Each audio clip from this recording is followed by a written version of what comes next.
ako naman malakas tumawa at malutong magmura.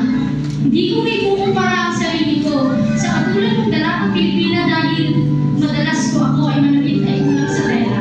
Hindi katulad mo na kung manamit hanggang paa kaya talagang kagalang-galang kung hindi na lang Pinapagpisa na ka na kinasiya. ikaw, hawak may pamaypain. Ako na may hawak may baso at sa nakati ko sa may abot ng tagay, ngunit hindi may sabihin.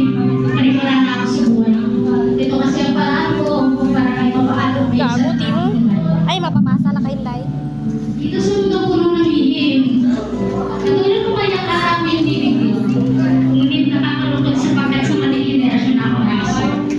Ako'y isang binibili sa mga bagong mundo kung saan hindi ko alam kung meron pa bang matatawag na Ginoo na gumagana ng taas noo katulad ng iyong pag-ibig na si Crisostomo. Namulat ako sa inerasyon kung saan lahat ng bagay ay hindi na katulad ng nasa kasaysayan. Tila ang pag-ibig, wala ng kahulugan. Mas mahalaga na kasi ang tawag ng laman kaysa sa tunay na pagmamahal. Hindi ako hangad ng maraming karanakihan. Dahil sa panahon ko, ang taas ng kwalifikasyon nila sa kababaihan na kung saan ang halagang kababaihan ay nakadepende na kung gaano maganda ang ihumog ng Kadlaw yun, Day. kaya sa kasultan. Kadlaw kayo, Day. Paano ka mababastos ng sino man? Lahat ng mata, nabulunan ng malisya o sga at kabastusan na balo na nakadilitan ng kalooban ng mga kalalakihan. Nakalimutan na ata ang salitang pag-alam. Kaya, matawag niya galang-galang na may agaran. Sapagkat hindi ko nakuha ang iyong katangian. Patawad, kung hinayaan ko ang sarili ko ay tapak-tapakan para lang makuha ang pag-ibig na tapat na aking inaasam.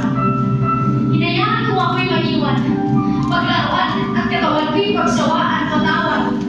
Kung ikaw ay aking nabito dahil patalo ako sa aking kailangan. Ako si Frizel, binibining ang makabagong mundo. Katulad ng Maria Clara na lumapagin sa pag-ibig para sa taong aking Uy, gusto. ano? Ang kaibahan lang, malilibara wala rin ibig. Kaysa may isipin na sa imahinasyon na lang talaga. Magkakaroon ng Ginoo na Malacrisostomo iba. Hindi na ako aasa sapagkat ang katangian ng Ginoong gusto ko ay nakaimprenta lang sa isang nobela. Na ngayon, ay naging kwento na lang ng isang alaala. Magkakagalang naman yung taga. Ang panahon natin sobrang laki ng pinagkaiba. Lungkot, kasalukuyan kong nadarama. Dahil ako'y isang Pilipino sa makabagong mundo at hindi sa isang makasaysayang nobela. Kaya, katulad mo, pagkananggalan ni Fermin, sa Panginoon, ito na lang ang ibibigay ang